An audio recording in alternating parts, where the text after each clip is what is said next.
अस्सलामु अलैकुम वरहमतुल्लाहि वबरकातुह।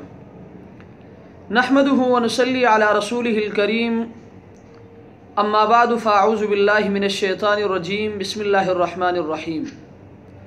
अल्हम्दुलिल्लाह, आज कश नंबर 160 में आपके मसाइल और उनके हल के साथ एक मरतबा फिर मैं आपके दरमियान। मसला नंबर 1, सऊदी अरब से भाई मुतीउर रहमान चित्राली साहब ने सवाल किया है कि गैर मुस्लिमों के साथ खाने और उनके बर्तन इस्तेमाल करने का क्या हुक्म है।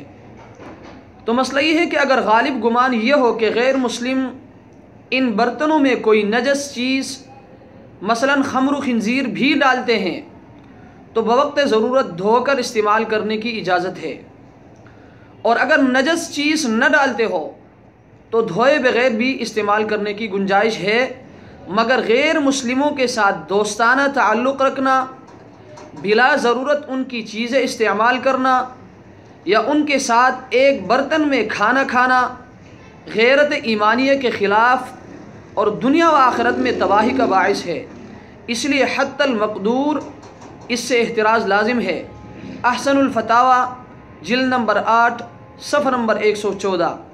मसला नंबर 2, कोयटा से भाई सुहेल साहब ने 2 सवालात किए हैं। उनका पहला सवाल यह है कि अखबार में लिखी हुई आयत कुरान को बेवुज़ू छूने का क्या हुक्म है।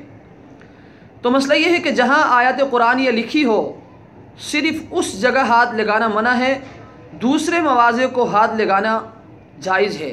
अलबत्ता अगर छोटी से छोटी आयत यानी 6 हरूफ से भी कम हो तो एक कौल के मुताबिक उस पर हाथ लगाने की गुंजाइश है। अहसनुल फतावा जिल्द नंबर 8 सफ़ा नंबर 21। उनका दूसरा सवाल यह है कि मकान, दुकान वग़ैरह में कुरानी आयात आवेज़ा करने का क्या हुक्म है।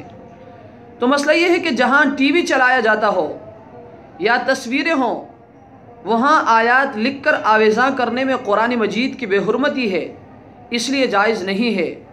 और अगर ये खुराफात ना हो और ताज़ीम मलहूज़ रखी जाए और गर्द गुबार से भी साफ़ रखा जाए तो जायज़ है।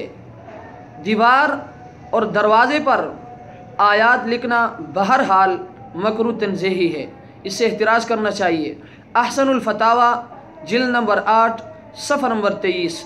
अल्लाह तबारक व तआला हमें इन मसाइल को समझने की तौफ़ीक़ अता फ़रमाए।